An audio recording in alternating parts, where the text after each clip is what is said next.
Well, thank you all for coming to my talk today. I'll try to tell you something about recent research we've been doing. The title of my talk, so-called Bridging the Pressure Gap in Heterogeneous Catalysis, trying to make the jump from kind of pure surface science experiments to more realistic understanding of more realistic catalytic systems. Where I'd like to start is a brief note about history, and it was in 1817 this scientist, Humphrey Davy, performed experiments where actually I think he didn't mean to do it. It was like many great experiments, a kind of an accident result, but he ended up flowing reactive gases like mixtures of hydrogen and oxygen over platinum metal, and saw, when he turned off the lights in the laboratory, the thing was glowing red hot, and he realized, because he's quite a smart guy, that there was a reaction going on, the hydrogen oxidation reaction was going on the surface of the metal. And this is, as far as we know, the first kind of modern observation of catalysis as we think of it today. Of course, there's always the catalyst of ancient civilizations that made alcoholic beverages through some enzymatic reactions, but I prefer to think of this as sort of the first modern observation of catalysis. And it happened, incidentally, 4 years before the HMS Beagle took off with Darwin on board, which resulted in the first observations that led to what some call the greatest insight or greatest discovery of biology, that of evolution. I like to call the discovery of catalysis the greatest insight or discovery from the field of chemistry. This is the way that chemists implement chemical understanding to control chemistry. It has very important properties that we're all aware of nowadays that can speed up reactions that are normally too slow to be useful for anything. It can also take explosive, dangerous reactions and make them suddenly, like the hydrogen oxidation reaction, and make them suddenly run under very controlled conditions where they can be used easily. And as a consequence, catalysis today is involved in estimated something like 1/3 of our gross domestic product, because it's industrially scalable and it allows chemistry to be put to use for many interesting purposes. Oh, I'm going backwards now, sorry. Just as an example, we all know that the automobile is, well, we now start to get clean automobiles, but we still have many, many automobiles running around which are more or less mobile chemistry factories, right? They're producing energy to make us move along the road, but they're also putting many poisons into the atmosphere, the simplest of which are listed on this slide. And we use catalysis to try to convert some of those poisonous materials like carbon monoxide into less poisonous materials like carbon dioxide, which have their own problems. But catalysis is not only good for chemistry, it's also preventing millions of premature deaths and cancers that arise from air pollution every year. So it's really got quite some enormous sociological impact. It's also good business, obviously. And just as an example, we have the Haber-Bosch synthesis was discovered in 1913 and developed already. By 1913, there were 30 tons per day being produced in Germany with the Haber-Bosch synthesis. Of course, ammonia is not really in itself good for anything, so you always have to combine it with something called the Ostwald process, another catalytic process, which had previously been developed in 1906, and from that you can convert ammonia to nitric acid, which from that you can make nitrates. You can ship them all around the world and use them for fertilizers. And even now, more than 100 years later, business magazines estimate that this catalytic chemistry that you see here is worth about, close to 30 billion euros per year, mainly going to BASF, by the way, and many other spin-off companies. I want to also point out that this chemistry is far from solved, far from perfected. There's a percent level on the order of 2% level of the Ostwald process, which is actually the catalytic process converting ammonia to nitric oxide, NO, And about 2% of that chemistry goes wrong and produces N2O. And the N2O is a very strong global warming gas, much stronger than CO2. And it's estimated that the amount of imperfect Ostwald chemistry that's going on is equivalent to running about 60 million automobiles 24/7, just leaving them on and letting the global warming gas go out into the atmosphere. So if you're thinking about chemistry that matters and you'd like to maybe improve in your career as a young chemist, I think catalysis is a very interesting area to think about. And what's funny to me as a sort of basic scientist is despite its importance, there are not very many chemical reaction mechanisms that have been figured out how this chemistry really works. Why is surface chemistry so difficult? And I'd like to show you by contrasting it to gas phase chemistry, which I argue is simple. If you have a simple triatomic chemical reaction like the H plus, or chlorine plus H2 goes to HCl plus H, all you need to know is the relative positions and velocities of the atoms at any given point in time, and you'll be able to predict everything you want about the chemical reactivity of this gas phase reaction. But in surfaces, it's really quite a bit trickier, because in surface reactions, the relative positions of the atoms that are undergoing the reaction is one thing, but also where are they on the surface? The surface is not just a spectator. The surface has different sites, and the idea of site-specific reactivity is something that permeates the literature of heterogeneous catalysis, mainly under the topic of we don't know what's going on there. There are special sites on the surface which cause the reactions to take place. And this was demonstrated very clearly by Gerhard Erdl and people in his laboratory on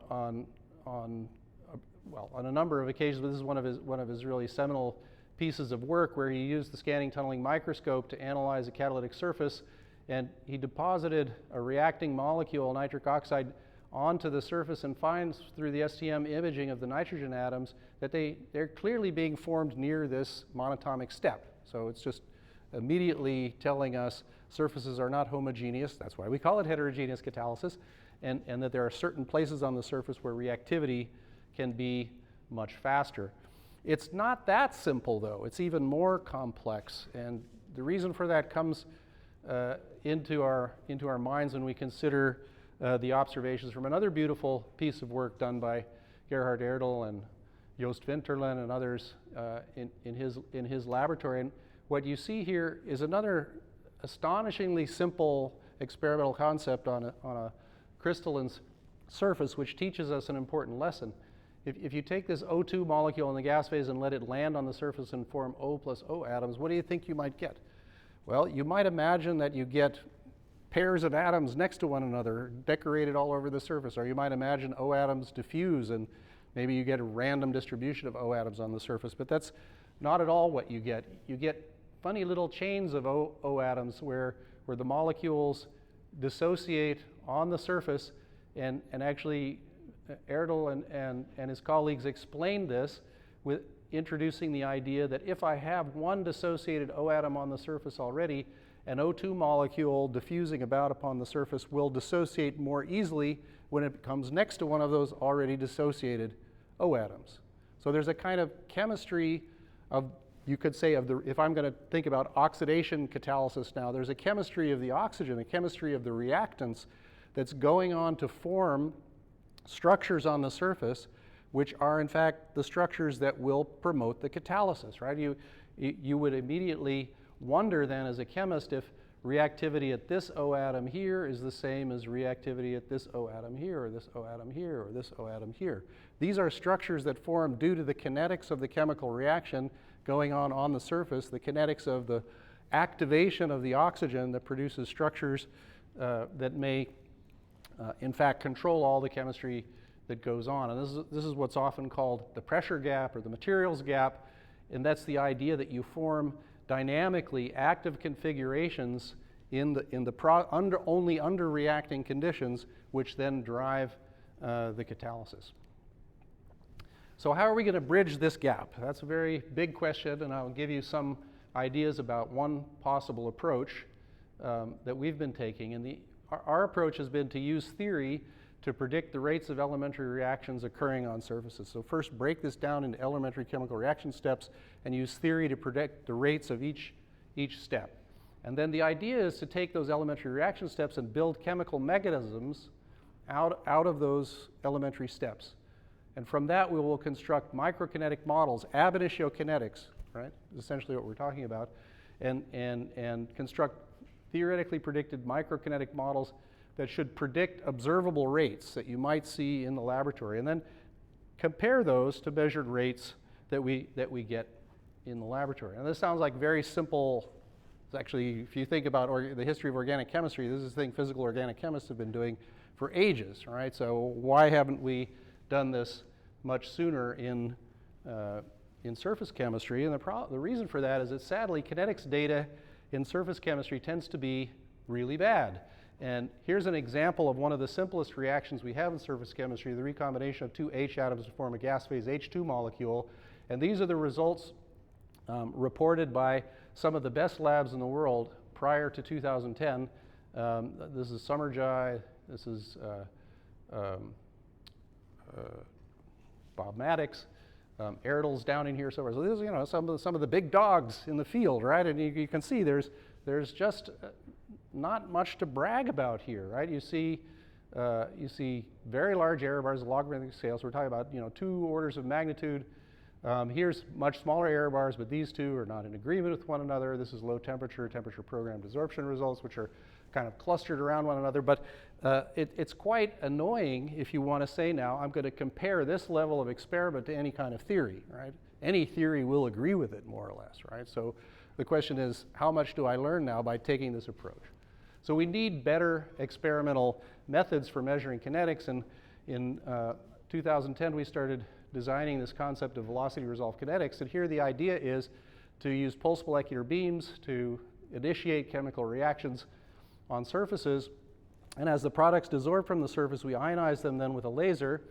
And what's tricky here is that we ionize them with a laser and we immediately measure ion images. So we detect not just the density of the molecules, but we detect also the velocity of the molecules from the ion image. And from that, you get the reaction flux.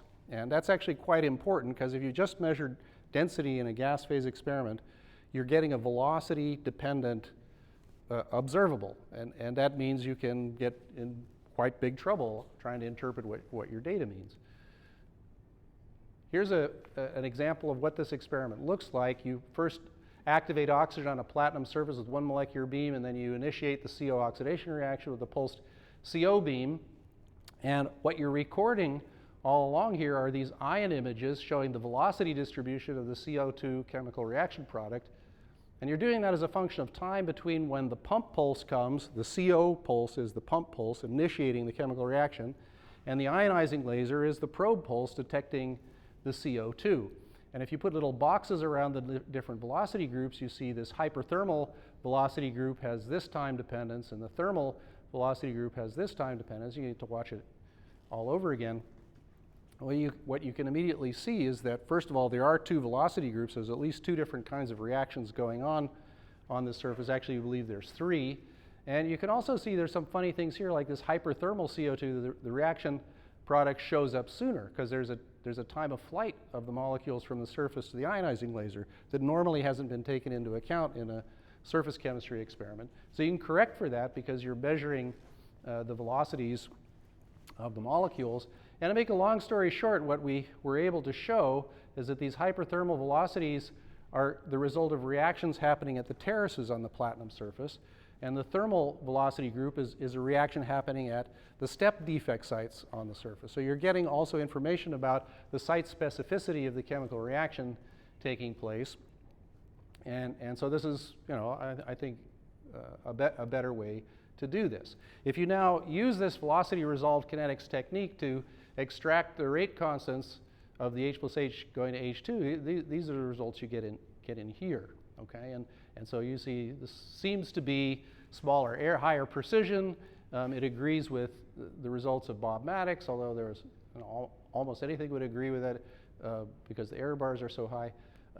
But now we ask not just about, you have higher precision results, but do you have higher accuracy results? So we want to ask the question, how do we evaluate the accuracy? And in fact, there is another way to obtain these desorption rate constants independent of the velocity resolved kinetics experiment, and that's using sticking probabilities. This is a simple equation you can derive from the principle of detailed balance, which shows you that the desorption rate constant for this HH recombination reaction is directly related to the thermal sticking coefficient for the reverse reaction. And if you look at this a little bit, you'll realize this is just the result of detailed balance. It's essentially the ratio of the adsorption rate constant to the desorption rate constant, which is the equilibrium constant. And so if you know from experiment the thermal velocities of the molecules, these can be measured independently from another experiment. Obviously, the partition function of H2 we know. We could get from Langmuir isotherms, we can get the energy of adsorption of the molecule to the surface. The only thing left then is this partition function for the adsorbed H atom on the surface, which actually can be computed quite easily from density functional theory. So we can then use sticking probabilities, which were measured by Alan Lentz in 1990 or so. We can take measured sticking probabilities. These are as a function of kinetic energy, incidence angle, surface temperature, and we can, from this, construct a thermal sticking probability and plug this into our equation and make a prediction of what the desorption rate constant should look like from these sticking probability measurements. That's what you see in the solid line here. If we now compare that to the results of velocity resolved kinetics, they're right on the money. So this is, I think, really strong evidence that velocity resolved kinetics gives you very accurate and precise rate constants, which are now quite interesting to think about comparing them to theoretical ab initio kinetics, I like to call it. I want to show you one aspect of this which I find particularly interesting. When we do this detailed balance, we have to calculate the entropy of the adsorbed H atom on the surface. And it turns out that there's a statistical contribution to the entropy of the H atom on the surface from the H atom's electronic spin. And what I show you here is the application of detailed balance in comparison to velocity resolved kinetics. If I ignore the electronic spin of the H atom, and if I include the electronic spin of the H atom, I get a good agreement. If I ignore it, I'm exactly a factor of 4 too fast, which means the H atom on the surface has 4 times higher entropy because of its electronic spin. This is actually easy to understand because what you're seeing here essentially is that when I put 2 H atoms down on the surface that are going to recombine to make H2, I have 4 spin states where the 2 electronic spins are paired with one another, or paired with one another, or unpaired with one another. In other words, the singlet state and the triplet state. And it's only the singlet state that can go to the ground state H2 product. The triplet state correlates to an excited electronic state of H2, which is thermally forbidden, and as a consequence, you have to include this electronic spin result. This is actually rather surprising, right? I mean, first of all, it's kind of cool. You can use kinetics measured very accurately to probe the entropy of the reactants, but the fact that this idea of electronic spin being important for adsorbate entropy is something that's kind of not been realized up to now, and I think this is actually something where some of, for example, Andreas Gruneis's wave function calculations for surface chemistry could actually shed a lot of light on in the future, try to understand what's going on better. Okay, let me move on now and take this one step further, because now I've sort of shown you there's an experimental method to get high quality kinetics, and I've claimed you can do ab initio kinetics and understand things about mechanisms of chemical reactions.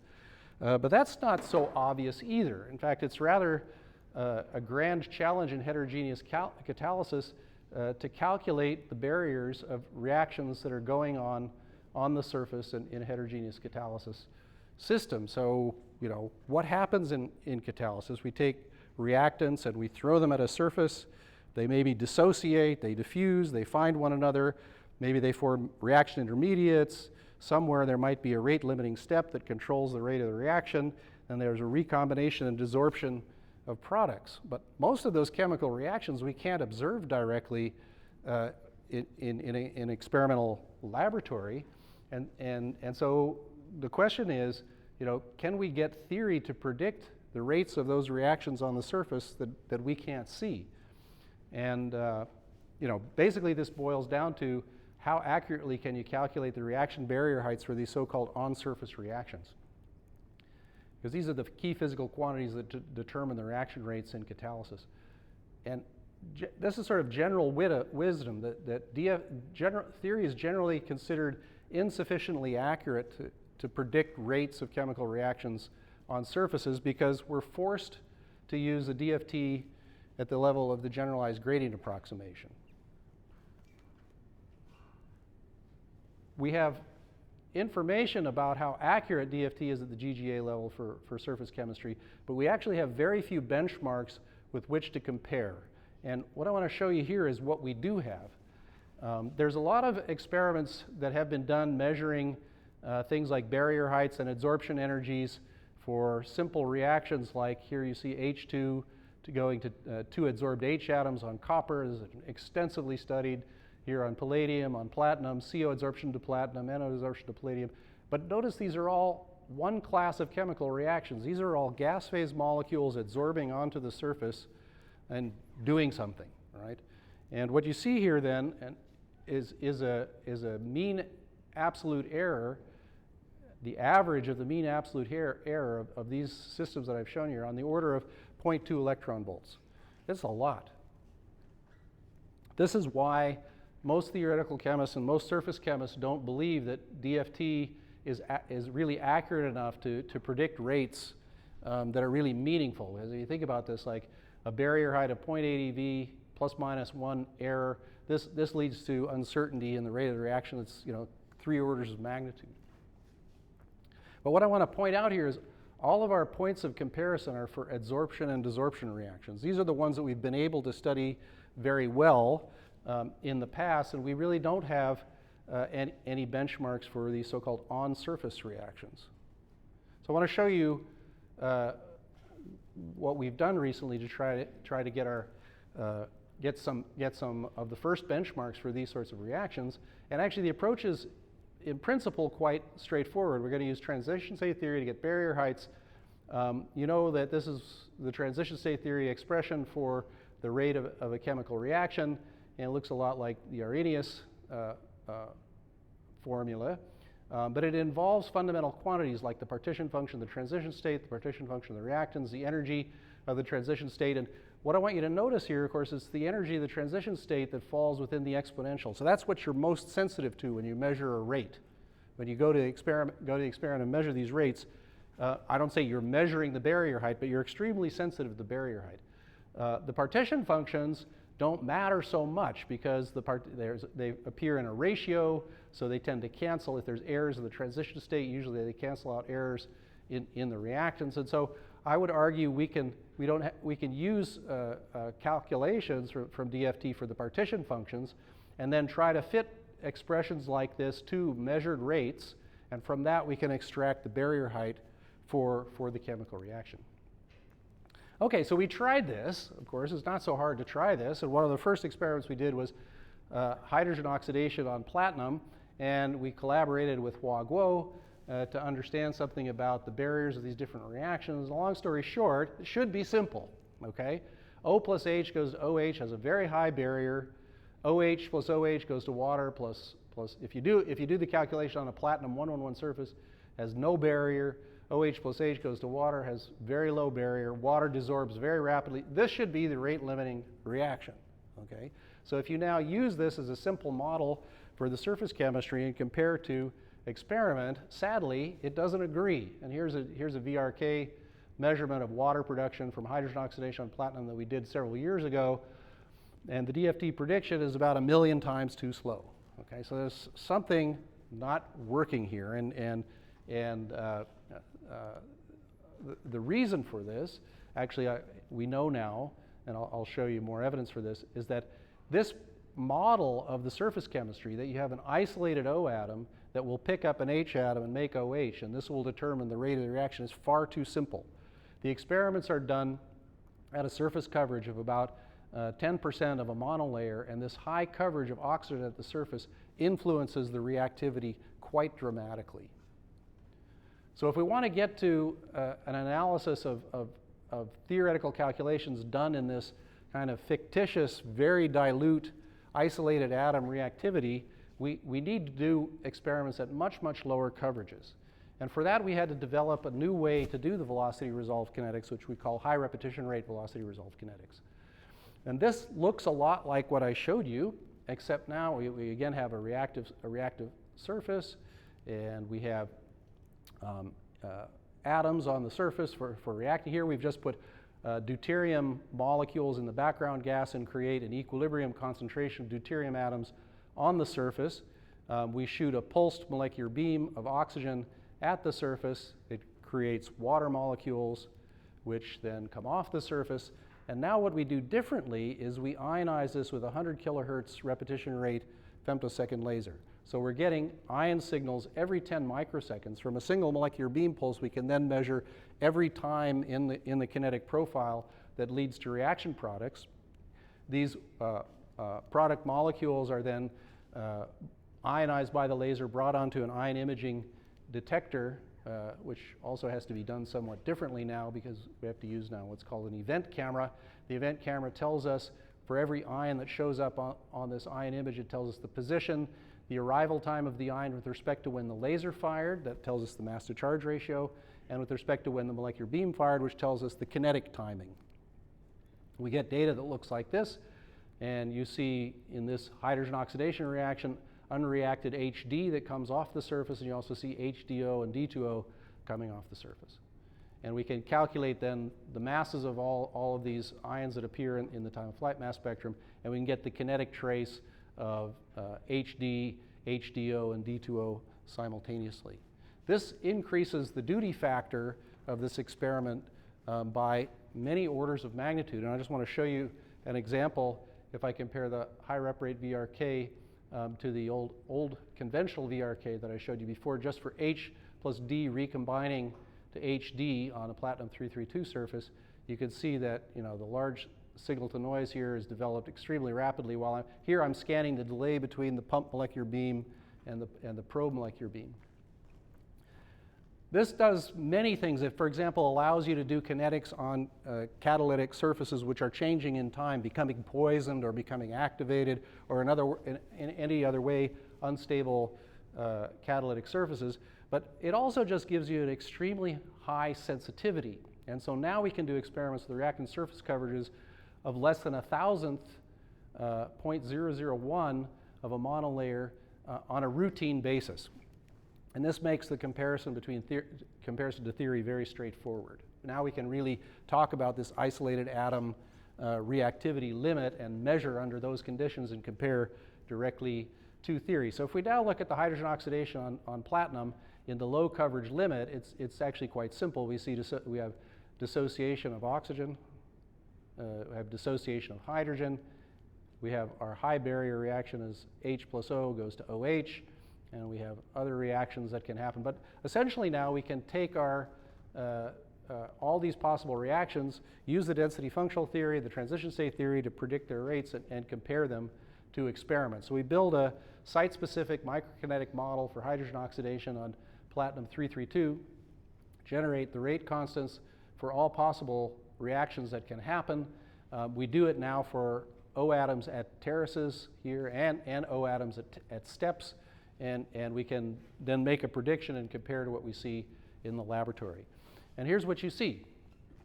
These are VRK experiments done between about 500, 600 Kelvin, all below about 10 to the minus 3 monolayers of O atom coverage. We're in this isolated atom picture. And what I want to call your attention to is these blue and green solid curves. Those are the ab initio kinetics using two different functionals from DFT GGA, with the PBE functional and the RPBE functional. If we assume that the reaction happens at terraces, we get these dashed curves over here. So again, we now get really a nice combination of experiment and theory, which allows us to say the reaction is happening at the steps, not at the terraces. This paper just came out actually last Friday.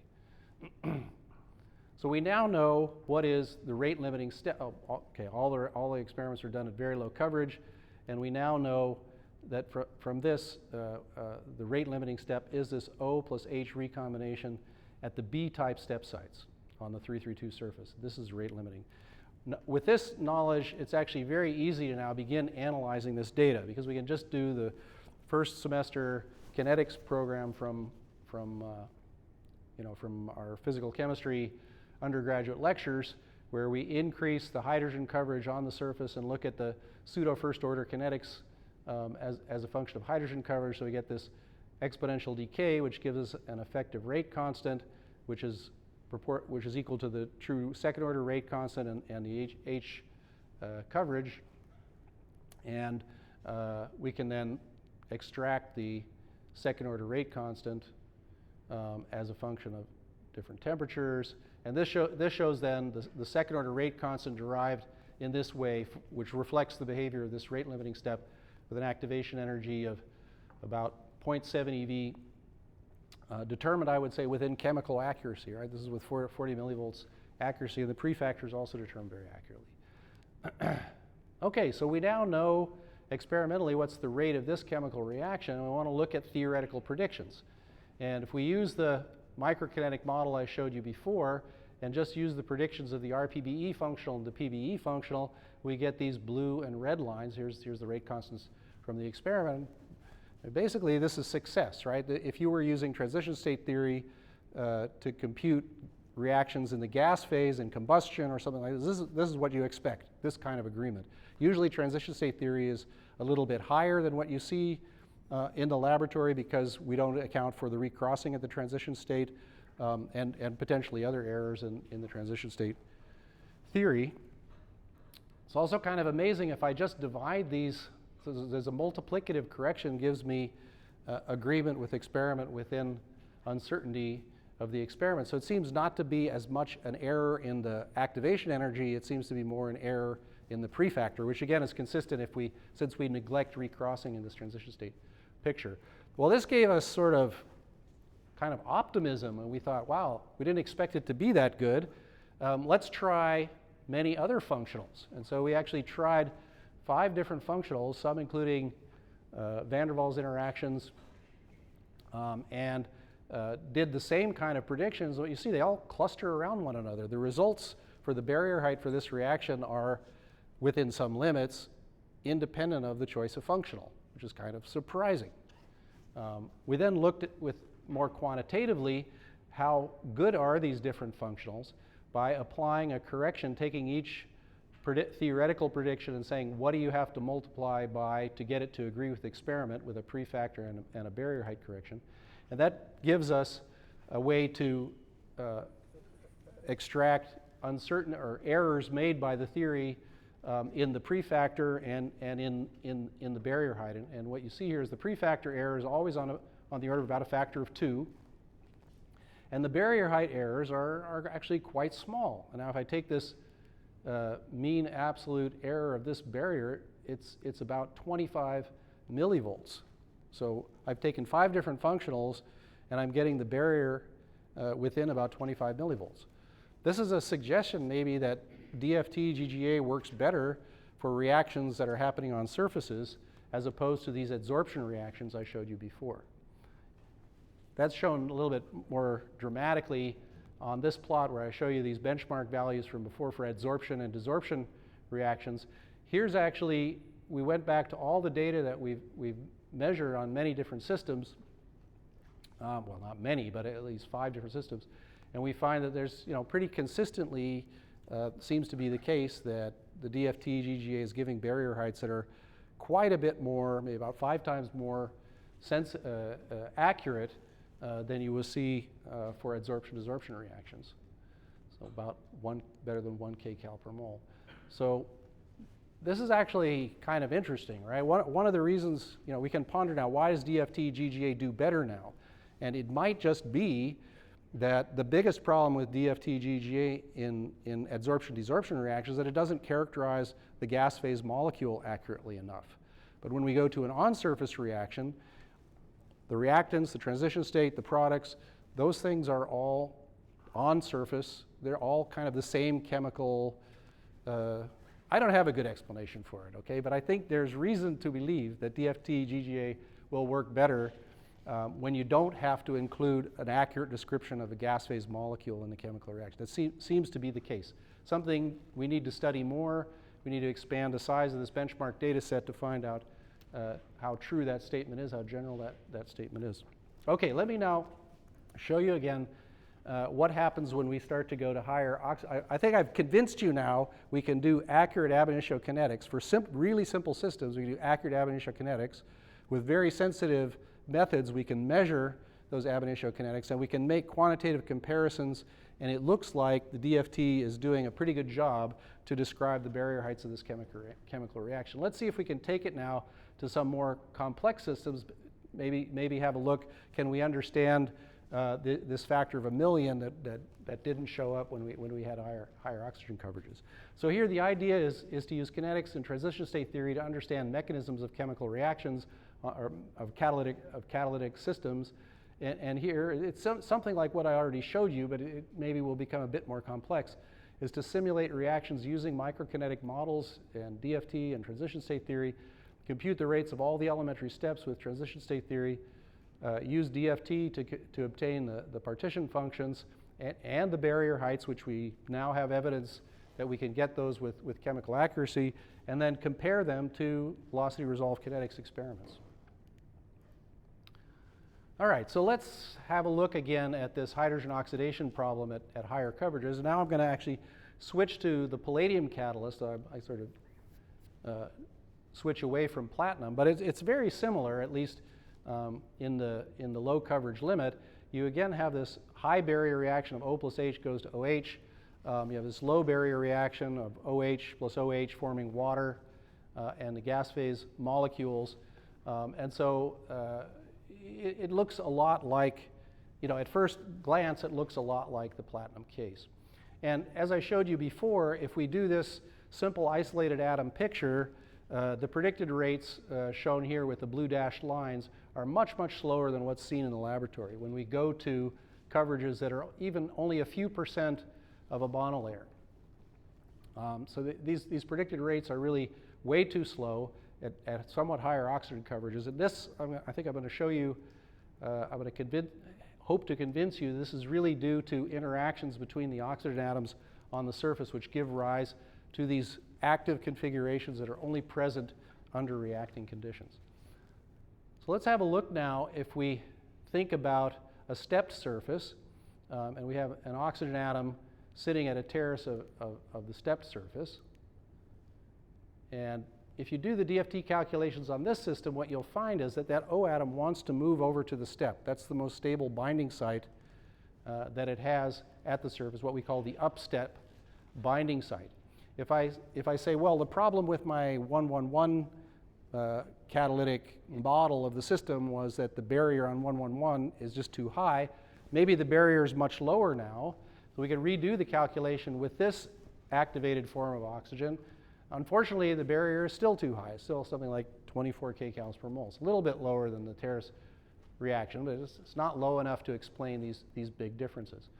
Okay, you can imagine, well, maybe the O atom sits at some funny place on the surface. Maybe it sits here at this, so what we call the downstep site. If you do the DFT calculations on the stability of the O atom binding at this downstep site, you'll find out, no, it wants to move away from the downstep site to the terrace site, and it'll probably go to the upstep site. That's more stable. So let's have a little bit closer look at what the data looks like. If we look at the low coverage limit, like I showed you before, we see pseudo first order kinetics that you can linearize with a logarithmic plot. You see not that big a difference between palladium 111 and palladium 332, so the presence of steps on the surface doesn't seem to make such a big difference. On the other hand, if you look at higher coverages, this is actually going from 10 to the minus 3 monolayers to 10 to the minus 2 monolayers, suddenly now it's a second order reaction. It doesn't linearize with pseudo first order kinetics anymore. It linearizes with assuming a second order reaction. And strangely, steps now make a huge difference. Same surface, slightly different coverage. And so what we were forced to conclude here is that the reactions are second order here, the reactions are first order here, And so we have to analyze these with completely different kinetic models. And here for this oxygen lean conditions here, pseudo first order, we can look at the temperature dependence and find out that the activation energy is something like 0.8 eV as the rate of the reaction changes with temperature. If we go in this oxygen rich condition here, analyze it with second order kinetics, it's also a temperature dependent activation energy, but now the activation energy is much lower. This forces you to conclude that my battery is dead. No, there it is. Forces you to conclude that the rate limiting step of the reaction is changing when I go from the very low isolated atom picture to the higher oxygen coverage picture. So we started to think, how could this work? And what we found was you can assign these by their activation energy. Here's again 2 calculations of 2 different functionals, and the predicted barrier height for this reaction compared to the activation energy from experiment for the O plus H recombination at the when the O atom is at the upstep site is in pretty good agreement. But if in the high oxygen coverage limit, it looks like a different reaction is important. And this is actually the OH disproportionation reaction when it happens at steps. Has a barrier of about 0.4 eV predicted by DFT, and when we look at experiment, that's about what we see. So what we believe then is at very low coverages, this is the rate limiting step. At higher coverages, this is the rate limiting step. How can that be? Why would the OH formation change? Okay, so we take another look at the data, and what I want to call your attention to is that when I go from 10 to the minus 3 monolayers to 10 to the minus 2 monolayers on palladium-332, that's these black dots, the rate doesn't go up by a factor of 10. It goes up by closer to a factor of 100. So this gave us the thought that maybe this isn't just the behavior of one oxygen atom, it's the behavior of more than one oxygen atom cooperatively doing something. And so that active configuration depends on the concentration maybe of oxygen atoms squared or something like that. And as you increase the oxygen coverage, it would go up non-linearly with surface coverage. And that was kind of the clue that allowed us to solve this puzzle. If you now look at the oxygen on palladium-332 at a little bit higher coverages, what you'll realize is that you'll get more and more O atoms at this most favorable binding site at the upstep site. And what's not obvious, but what you can find out from DFT calculations, watch this little O atom here, is that actually attracts O atoms to this downstep site. The presence of oxygen atoms at the upstep site cooperatively, it recruits essentially an oxygen atom to come to the downstep site. What's even less obvious, but DFT will also tell you, is this O atom now has a much lower barrier for reaction, about 10 kcals per mole lower barrier. So this presents then a simple, took us 2 years to sort of realize this might be going on, but it's a relatively simple explanation for what we see, and that is that at very low coverages, you react at this O atom with a high barrier, and at higher coverages, you get these what we call zigzag structures, and you react at this O atom, which has a lower barrier. This could be tested by constructing a detailed microkinetic model, which involves, among other things, an equilibrium calculation of how much of this downstep O atom is present as a function of mean oxygen coverage on both palladium-332, on palladium-111. And indeed, what you can see is this downstep concentration goes up non-linearly as you go from 10 to the minus 3 to 10 to the minus 2 monolayers. And so we incorporate this information into a microkinetic model and do a calculation that involves not only the upstep and terrace atoms reacting, but also this zigzag structure and the nonlinear dependence on concentration for this downstep site. This is sort of what this mechanism looks like when you put it all together. Is you have, here's the O plus H goes OH reaction happening at an upstep site with a high barrier, at a terrace site with even higher barrier, and then when the downstep O atom can form here, you get a much lower barrier. Suddenly this is no longer, OH formation is no longer the rate limiting step, but rather the OH reaction over here. This is the rate limiting reaction. If you put all this into a microkinetic model, This, in fact, now shows you that you can compare the theoretical kinetics to the experimental kinetics. And the red and the blue show two different functionals predicting the rates under oxygen-lean conditions, under oxygen-rich conditions. Here you see an exponential decay. Here you see a second-order decay. The dashed line shows if you neglect this downstep oxygen atom in the chemical reactivity. If you adjust now the barrier height for one of these reactions by just a little bit, you find out you can match this data nearly perfectly. I just want to call your attention to the fact, if you hadn't thought of it already, that this is reminiscent of the old hemoglobin problem where an O2 molecule binds at one heme and enhances the binding of an O2 at another heme. This is a cooperative bonding process that involves two O atoms at the upstep site recruiting O atoms at the downstep site. Now I'm at the end. You'll be happy to know, and you'll have time maybe for a question or two. I think the main lessons I want to leave, or take-home messages I'd like to leave you with, are that when we're able to get very accurate reaction rates experimentally, we can combine them with theory in a way that really helps us make progress in analyzing the mechanisms of chemical reactions on surfaces and catalytic processes with site-specific and even this pressure gap type problem taking place. I think I also showed you that the velocity resolved kinetics could give you very accurate barrier heights for on-surface reactions under isolated atom conditions, which can be compared to theory in a much simpler way. And the first results suggest that our current tools of DFT, the generalized gradient approximation, may not be so bad to predict the rates and the barrier heights of chemical reactions. I also want to remind you that accurate rate measurements are sensitive to the electronic spin contribution to the adsorbate and to the transition state entropies, and that this is a problem that has really not been fully elucidated, although it's clearly something that we need to study more. The electronic spin clearly contributes to the adsorbate entropies, and as I said before, I think wave function calculations could help us understand this in much greater detail. Okay, my last slide. I want to thank all the members of my kinetics team back in Göttingen who've helped bring us to this point. And finally, thank you for your attention, and offer to answer as many questions you may have as I can. Thank you.